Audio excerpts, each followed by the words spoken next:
So you want to grow some mums. Let's talk. Mums, they're one of my favorite plants. I prefer to grow them a little bit differently than most people, so hear me out. And yes, I am glistening because it is quite warm in here and I have to turn off my car so that the noise of the fan doesn't interrupt our sound. But mums can be grown two ways. You can grow them as an annual or you can grow them as a perennial. Now, depending on your zone, I'm going to blanket statement that depending on where you live, depending on the type of mum that you're growing. Most mums sold in the fall in a garden center tend to be the perennial type of mums. Not all of them. You definitely want to check your labels and your tags. And most garden centers will sell the type for that zone. Does that make sense? So when you go to your local garden center, I might buy one here in Utah, zone 7A, that says it's a perennial. But if you live, in a zone 10 or a zone 5, that same mum might not be a perennial for you. So you always want to check the tag and make sure that it says garden mum, but mostly you want to check and make sure that it says perennial on it. The type that you buy at the grocery store tends to be more of the annual type. I think most people don't even realize that, maybe not most people on this channel. If you're on this channel, you are probably really into gardening or you're getting into gardening. So you might have done your research, but a lot of people don't realize that mums can be perennials. And in my garden, again, high desert, high UV, really high wind, the mums tend to be a great choice for me as a perennial. I have a lot of sun. We don't have a lot of shade in my yard. There's not a lot of trees in the desert unless they've been planted. And my home was a new build 6 years ago. And while I did plant a lot of trees, I grow a ton of flowers because I love flowers. I think they're interesting and beautiful. So I strategically placed columnar trees along kind of the edges of my garden so that I could still get enough sun as well as having some shade. So that's something you want to think about when you're planning your garden, is if you really love flowers, you need to really plan where you're going to put your trees, what type of tree, how tall of a tree that you're adding into your garden, because you don't want to block all the sun for your beautiful flowers. Now, there's a lot of great things that grow in shade too, like impatiens and hydrangeas. Hydrangeas, I love them so much. We're going to have a separate chat about hydrangeas for sure, because I am obsessed and I hope you are too. And if you're not, just hang around and maybe you'll catch the bug. But back to mums. So mums, if you get 4 to 6 weeks of bloom time on your mums, you are doing amazing. Now, they will rebloom other places, but not always here in Utah. In Utah, I personally consider one big, beautiful flush amazing. I posted a video, Garden Expert, with Brian Lloyd as our garden expert, when I got to tag along with him to a TV segment for Studio 5. And he was talking about how there's early, mid, and late blooming mums, as well as other flowers like bulbs. If you don't know this, bulbs have early, mid, and late blooming varieties as well.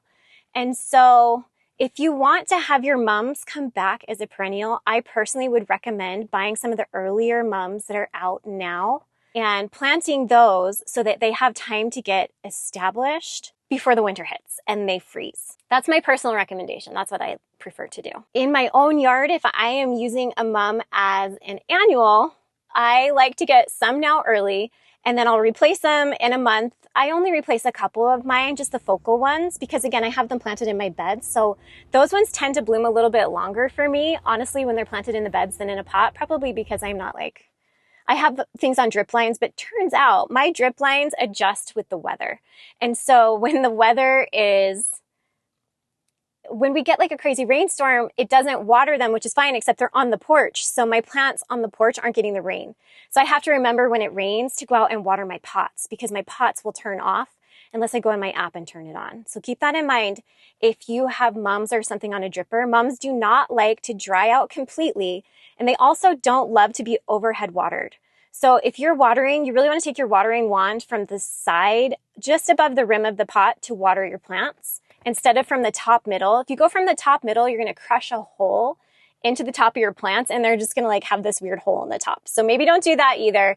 Come from the side or put a tray on the bottom and fill that up and let them bottom water. If you're doing that, you need to make sure that you don't have a hydro self-watering pot. Some of the mums now are coming with these awesome pots that have a little reservoir in the bottom that fills up and helps keep it so that your mums are more consistently moist and that you don't have to be quite as careful about watering them every single morning or, whatever. So I love to buy that kind because it just gives me a little bit more flexibility in my watering schedule, which I have 4 kids and like a million jobs. So the YouTube thing is just something I do for fun, and I like truly love being able to help people garden because it's a hobby that I really enjoy. The gardening, not necessarily the video editing. That's a whole nother thing, but I'm learning and I appreciate your patience with me. Now, something else you need to know about mums is mums are going to dry back all the way in the wintertime. I'm not going to say a date. Mine usually December, January-ish, dry back to dead sticks all the way to the ground. And that might freak you out if you've never grown mums before, especially perennial mums. They're going to die back all the way to the ground. I like to leave all those sticks and dead blooms as an insulation against the winter cold and the snow and all of the really crazy wind and bad weather that we have here in Utah. So I leave those. Some years I don't. So I'll be honest with you. Some years I cut them right off because I get like my anger out on my mums. If I'm having a bad day, I'll just go and whack them all down. But ideally, you could leave them on until the springtime. If you go look and start looking in the spring, you'll start seeing tiny little sprigs sprouting up from the bottom of your mums, and that's a great time to trim them. I like to trim them really close down to those new sprigs because I don't like the ugly sticks hanging out of the top. My husband doesn't like to trim them quite as close as I do, or maybe he doesn't know how close I like to go in and trim them really nice and short. But it works fine either way, quite honestly. And then as they start growing, I gotta turn on the AC for a minute, guys. I'm getting too hot. I'm gonna die. It's toasty. Much better. Where were we? Trimming your mums. Now, if you want to get that really beautiful rounded top like you see at the garden center, you are going to do this. Now, this is something that I learned listening to a radio segment on gardening, and I tried it out and I absolutely love it. I do it a little bit differently. They were saying you can pinch them back. If you've never heard of pinching back your mums, here is the basic concept. So the basic concept of pinching back your mums is once they start growing, I wait until mine are roughly, I'm going to say 8 inches. I will do this in the spring when mine grow. So make sure you subscribe and follow along if you're into that kind of thing. But I wait till they're about, I check everything on holidays. I'll be honest with you. Everything in my mind that relates to gardening relates to a holiday. So I check mine on Valentine's Day. If we've had a warmer winter spring, they start coming up. Then I check them again, well, my birthday. And then I check them again on Easter and see where they're at. Now, if they are already starting to get pretty tall by then, I cut them back by 1/3 with hedge clippers and I just round them out. And they'll be, kind of short, like maybe, from here to here, we're talking 10 inches maybe. And then again, I check them around the 4th of July. And same thing, you'll just hedge them one more time. Now that will give you a later bloom time. If you are like me, I will add in a picture of what mine look like right now without hedging them up at all, without any pruning and no pinching back. Pinching back, you actually can go in and pinch them each back. I have so many mums, that would take me forever because I really adore mum hedges. So I don't do mine that way. I do the clippers or the electric clippers. It's just faster. So I'll check both of those 2 times. If you don't pinch them back at all, they'll get kind of floppy and they'll get big gaps in the middle and kind of fall over. And again, that doesn't super bother me anymore. I think it used to bother me more when I was first gardening, and now I just think it's kind of romantic and whimsical. That's what I tell myself anyway, because quite honestly, some years you're too busy to go out and prune your mums. Like this year, I was way too busy to go out and do that, and I still love them. Still a big fan. So let me show you. This is what my mums look like without any pruning at all this year, except for we cut them all the way back in the early spring to the dirt. They were cut all the way down. I don't think I filmed that because I quite honestly didn't know it would be useful or interesting to anyone, but it was all the way down to the dirt. And then they grow up and they get bushy and full and beautiful. I spend a lot of time outside in the garden in August and September. So I really like having mine bloom then because as soon as it gets below 40 degrees, I'm out. I'm like inside gardening. I will come out and do a few things in the very middle heat of the day, but I'm basically like a petunia. I don't like temperatures below 40. I've decided that's probably another reason why that is my favorite garden plant. We get along. We have the same preferences. I've had a lot of people asking me as well, my mums aren't blooming. What is the problem? I would say the biggest problem, I actually have never fertilized my mums ever. The nice thing about mums is mums have a compound in them called pyrethrins, and I've never had insect damage on my mums either because they actually use pyrethrins in a lot of insect sprays and sprays for plants even. You'll see that listed as an active ingredient and it comes from mums. So they are, for me, very pest resistant and disease resistant. Forgot where I was going. Hang on. I feel like I should have been holding a mum in my lap this whole time. Maybe I'll do that with some post-processing Photoshop magic. I think I might. Just like, bing, put a mum right here in my lap. That would be cool. Something your mums really need is they are going to need sun.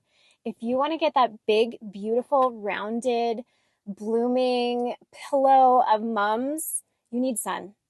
I would say 6 hours. I'm sure it depends on the mum, but I plant mine in a place that gets 6 hours and they bloom better. Some of mine are a little bit too close to a fence and they just never grow quite as well. So you do want those. Now, here's the thing. If you're buying mums in the store or from a garden center or from a grower, nursery, wherever you're buying them from, they have been grown with adequate amounts of sun for you to have the bloom be set, and then you can put it on a shady porch. So my porch does not get 6 hours of full sun, but my mums will do beautifully well there because they've already created the blooms, and by the time that they're in the stores, they have all the energy and the bloom that they need to open up and be beautiful up on your porch. So you can go ahead and buy them and use them as that, but next year, if I had them up on my porch and kept them as a perennial in the pots up on my porch, they're not going to bloom like they do this year because they've already had all that wonderful sun from the greenhouse where they've been grown. Mine are grown locally here by Olson's Greenhouse Gardens. If you're new here, I am a plant ambassador for Olson's Greenhouse Gardens. They are a wholesale grower and they grow the plants for Home Depot, Walmart, and some of the Costco stores in my state of Utah and some of the states around me.